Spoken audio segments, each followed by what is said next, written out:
Mesdames et messieurs, bonsoir. C'est le 19 sur Eusaï TV, dont voici le sommaire.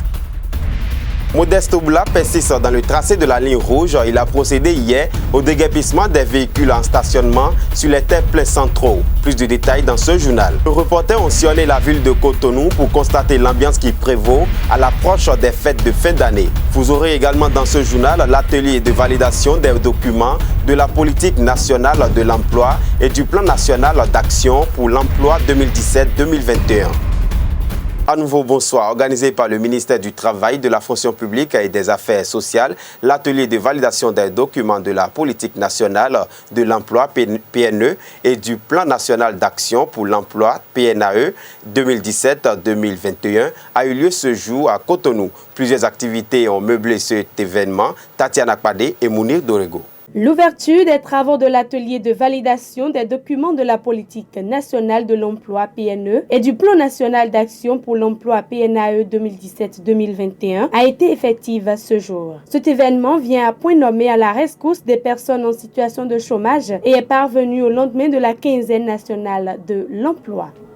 L'objectif de développement durable, ODD, numéro 8, met l'accent sur le travail. Il est intitulé comme suit: promouvoir une croissance économique soutenue, partagée et durable, le plein emploi productif et un travail décent pour tous. Le présent atelier est donc une excellente occasion à saisir pour renforcer le lien entre le travail décent pour tous et le développement humain. C'est le moment propice d'établir la passerelle nécessaire entre le programme d'action du gouvernement PAG et les deux documents que vous êtes invités à valider. Organisé par le ministère du Travail, de la Fonction publique et des Affaires sociales et en partenariat avec le Bureau international du travail BIT, les résultats attendus de cet atelier de validation sont entre autres le cadre institutionnel de mise en œuvre de la PNE revu par les consultants est validé. Deuxièmement, la PNE et son plan d'action sont arrimés au contexte socio-économique et institutionnel actuel, intégrant le PAG du Bénin. Troisièmement, les actions significatives et pertinentes pouvant promouvoir l'emploi, l'entrepreneuriat au Bénin, s'insérant dans le PAG, sont déterminées, explicitées dans le PNAE 2017-2021. Mon attente est que cette nouvelle politique de l'emploi puisse permettre à notre pays de résoudre un tant soit peu la question du chômage et de sous-emploi dans notre pays. Il faut dire qu'à tout ceci s'ajoute la contribution objective et pertinente des participants à l'amélioration notoire des documents en vue de leur finalisation. Le préfet du département du Littoral a procédé hier au déguerpissement des véhicules en stationnement sur les terre-pleins centraux, une mesure qui s'inscrit dans le plan d'aménagement de la grande métropole. On écoute Modeste Oboula au micro de Kader Achirou. Au niveau du littoral, nous avons décidé de commencer l'opération à partir du 10. Nous sommes le 12. C'est pour montrer notre engagement à respecter, n'est-ce pas, nos échéances. Pour que les populations comprennent que ce n'est pas de l'amusement, ce n'est pas non plus de la brutalité.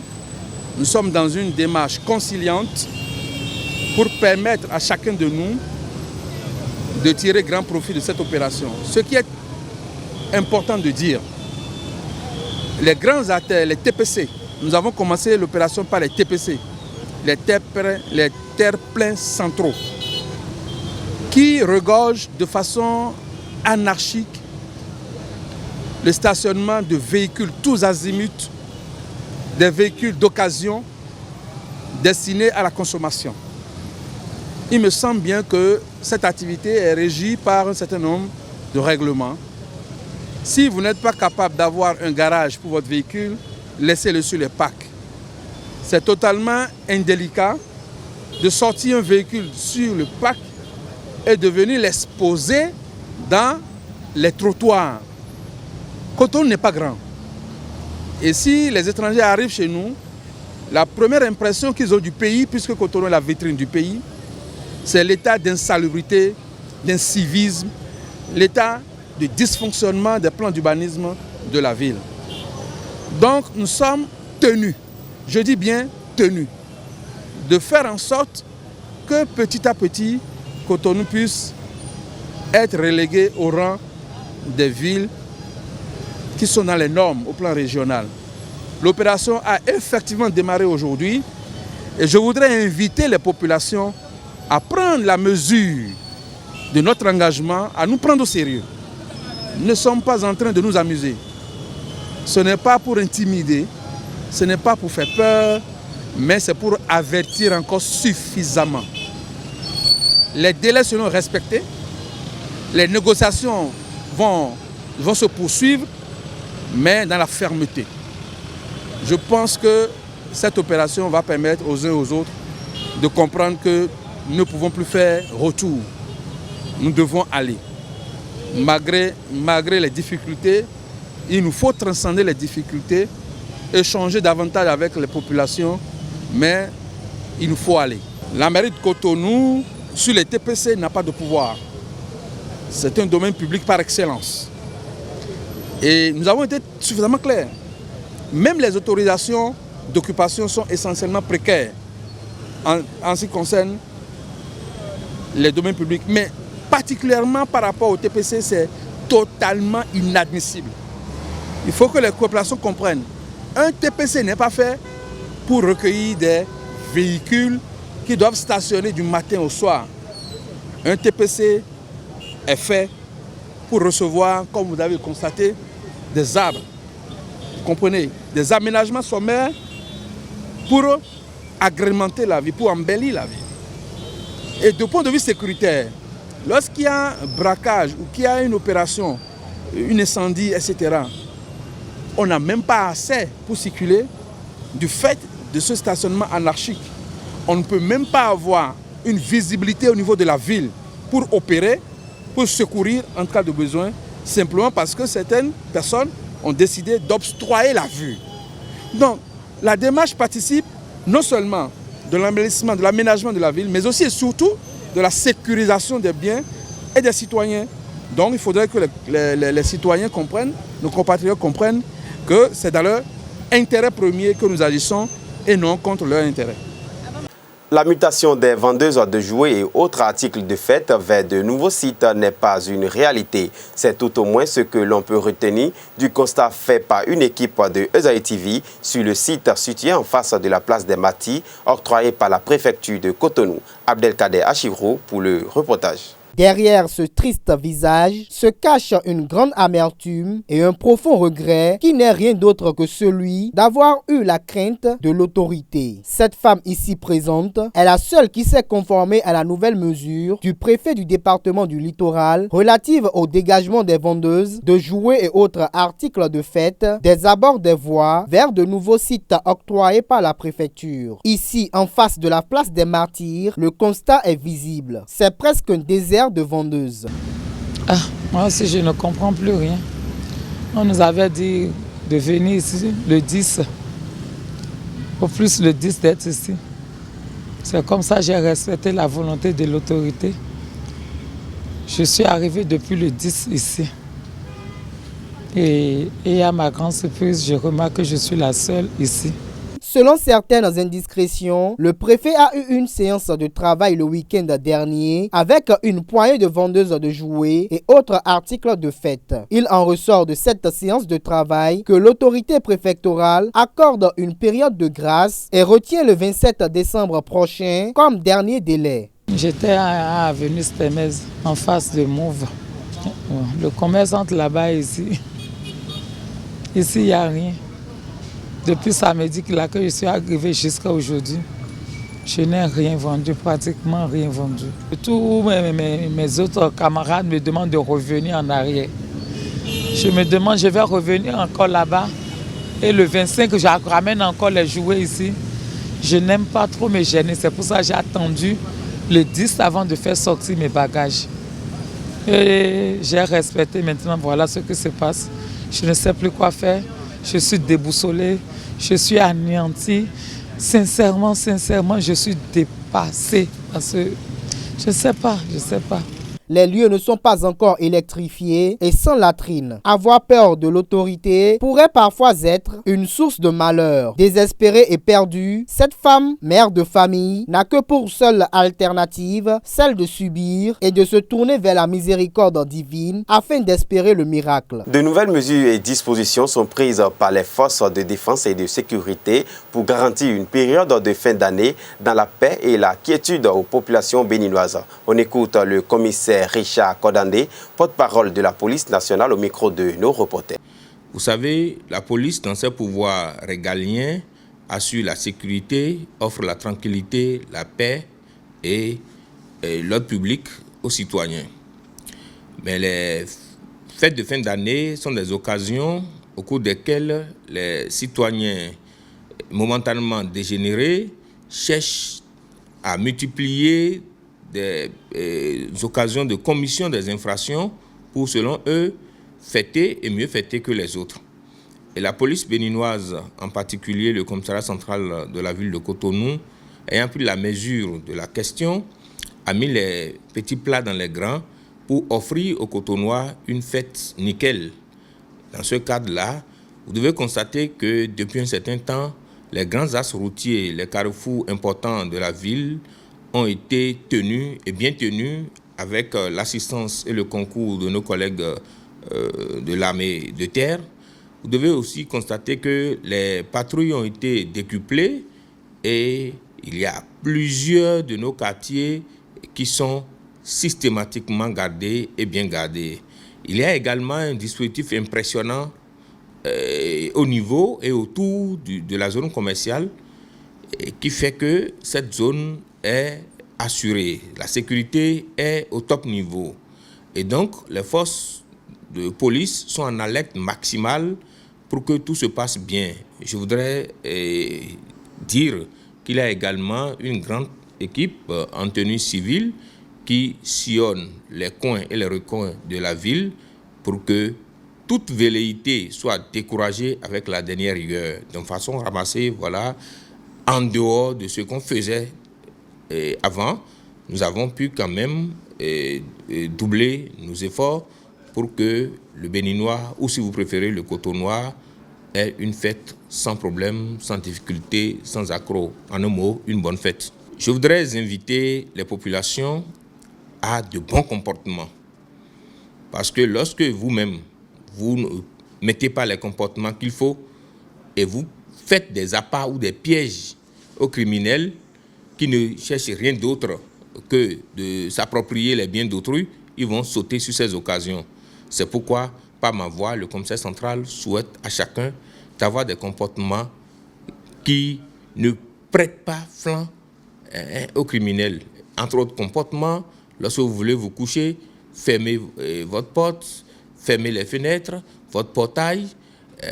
Lorsque vous voulez aller en ville et vous devez y rester jusqu'à une certaine heure, il faut prendre les mesures en ce qui concerne, par exemple, votre sac si vous êtes une dame, ou carrément, si vous êtes un homme, de prendre aussi des mesures. Il y a une panoplie de mesures, mais si vous commencez déjà par appliquer ces petites mesures, je crois que nous allons, par nos mécanismes, maîtriser les voleurs, ou tout au moins leur compliquer la tâche, ou faciliter alors leur arrestation. Je voudrais finir en demandant à ceux qui sont un peu nantis de mettre des dispositifs de vidéosurveillance ou de caméras de surveillance autour d'eux pour que ces hors-la-loi soient découragés le plus tôt possible. À quelques encablures des fêtes de fin d'année, Esaïe TV s'est rapproché des vendeuses de Dantokpa afin de s'enquérir de l'état des ventes dans le plus grand marché du Bénin. On les écoute au micro de Leandro Kodo. On est dans le marché pour rien. On ne vend rien du tout. On ne ressent pas l'approche des fêtes. L'année dernière, c'était mieux. Il n'y a pas de marché, il n'y a rien, on ne vend rien. Jusqu'à l'heure où nous parlons, là, on ne sent même pas la fête. Depuis le matin, depuis 7 heures, on est au marché maintenant. Normalement, s'il y avait marché, on sait combien de gens on allait vendre. Depuis le matin jusqu'à l'heure, nous parlons maintenant, on n'a pas encore eu 1 franc. Même tu vends au bas prix que tu n'as pas acheté, il n'y a pas celui qui veut acheter. Chaque année, ça s'empile de jour au jour, on ne sait pas ce qui se passe. Ça ne vend pas du tout. Les activités à l'intérieur du marché n'allaient plus bon train bien avant le changement de régime. On a longtemps revendiqué, mais rien n'a changé. Bien au contraire, la situation s'est aggravée. Avec la baisse du Naira, les clients nigérians deviennent rares. Aussi, il se pose le problème de destruction des boutiques dans certaines zones du marché dû à l'incendie d'Antokpa. Il veut casser les boutiques pour en reconstruire d'autres. Mais sans voie, le client ne peut pas venir vers nous. Si au moins il libérait ses voies, quelques clients pourraient passer par là et venir vers nous. Il n'y a plus d'issue. Rien ne démontre que la fête approche. Pas de liquidation, pas de réduction. Vous-même, vous voyez le marché, non? Il n'y a rien dans le marché. Tout est calme, ça ne va pas. Il y a le Nigeria qui est à côté, qui a tout fermé aussi. Si bien que les Nigériens ne viennent plus. Les Congolais, les Aérois et autres là, bon, tout est calme. L'année passée est mieux que cette année. Faut qu'on se dise la vérité. Ça ne va pas dans le marché. Ça ne va pas. Tu restes ici assis jusqu'à tu te lèves, tu vas acheter ta seconde, tu lui demandes, ma soeur, comment ça va? Elle est là, elle n'a encore rien vu depuis le matin. Par exemple, jusqu'à 7 heures-ci, on n'a encore rien trouvé jusqu'à maintenant. En tout cas, on rend grâce. Sincèrement, le marché, ça ne va pas trop. Ça ne va pas du tout. On ne sait même pas que la fête, ça s'approche. On ne sait même pas la fête, il y a la fête. Mais la plus raison, c'est quoi? Parce que actuellement au marché, tout le monde se dit on veut casser par ici, on veut casser par là-bas. Donc on n'est pas fiers, on n'est pas très content. Le président n'a qu'à regarder avec nous comment ça va aller. Parce que le pays, ça souffre. Sincèrement, ça souffre. On ne s'est pas satisfait. Nos reporters ont aussi fait le tour de la ville de Cotonou pour prendre l'impression des citoyens sur les préparatifs des fêtes de fin d'année. On les écoute. Il y a la morosité dans le pays. Avec les casses à gauche et à droite, là, ça ne permet pas aux gens, je pense que de bien célébrer la fête de Nouvel An. Nous savons que le pays est sale, ça a encombré des baraques au bord de certaines voies. Mais en gros, je demande l'indulgence des autorités supérieures pour revoir un peu la situation des casses qu'il y a à gauche et à droite. Les préparatifs, vous nous avez vus, on est là, on regarde les marchandises nous regardent. On ne vend pas. Cette année-là, vraiment, c'est pas comme les autres années. Cette année-là, ça ne va pas du tout. La fête chez moi, c'est tous les jours. C'est pas... Je ne fête pas une fête particulière, moi. Tous les jours chez moi, c'est la fête. L'histoire de Noël, je ne veux pas vraiment m'élargir dessus. Parce que Noël, c'est une histoire venue d'ailleurs. Et nous autres, nous connaissons qu'il y a des moments de joie qu'il faut donner à l'enfant. Donc, ce n'est pas la Noël que j'attends pour pouvoir faire plaisir aux enfants. Envers moi, je remercie déjà le bon Dieu, comme je me porte en bonne santé.